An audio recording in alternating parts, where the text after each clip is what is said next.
Assalamualaikum warahmatullahi wabarakatuh. Shalom, Om Swastiastu, Namo Buddhaya, salam kebajikan, Rahayu, Rahayu, Rahayu. Di sini saya memperkenalkan diri dulu.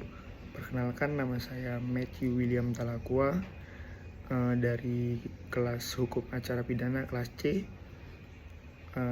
NIM saya 13124000034. Di sini saya akan menjelaskan 5 asas utama yang ada di dalam hukum acara pidana di Indonesia. Jadi yang pertama itu ada asas praduga tak bersalah atau presumption of innocence. Definisinya adalah setiap orang yang disangka, ditangkap, ditahan, dituntut atau dihadapkan di muka pengadilan wajib dianggap tidak bersalah sampai adanya putusan pengadilan yang menyatakan kesalahannya dan putusan tersebut telah memperoleh kekuatan hukum tetap. Asas ini menjamin perlindungan hak asasi tersangka dan menempatkan beban pembuktian kesalahan pada penuntut umum ataupun jaksa. Asas yang kedua ada asas equality before the law atau persamaan di muka umum. Jadi setiap orang yang diperlakukan di hadapan hukum tanpa sama diperlakukan di mata hukum tanpa memandang latar belakang, status sosial, kekayaan, suku, agama, dan lain-lainnya, ataupun jabatan sekalipun. Jadi seluruh proses pengadilan mulai dari penyidikan hingga persidangan harus memberikan hak dan kewajiban yang sama kepada semua pihak yang terlibat, termasuk hak untuk didengar dan mendapat pembelaan. Asas yang ketiga itu ada asas peradilan cepat, sederhana, dan biaya ringan atau constante justiti.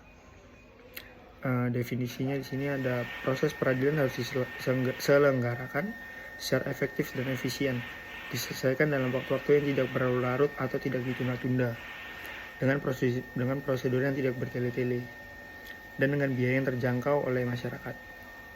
Asas ini mewajibkan aparat penegak hukum dan pengadilan untuk bekerja secara profesional dan memotong prosedur yang tidak perlu demi menjamin akses masyarakat terhadap keadilan. Asas yang keempat ada asas pemeriksaan pengadilan terbuka untuk umum. Jadi pada dasarnya seluruh proses persidangan di pengadilan harus terbuka dan dapat dihadiri oleh masyarakat umum.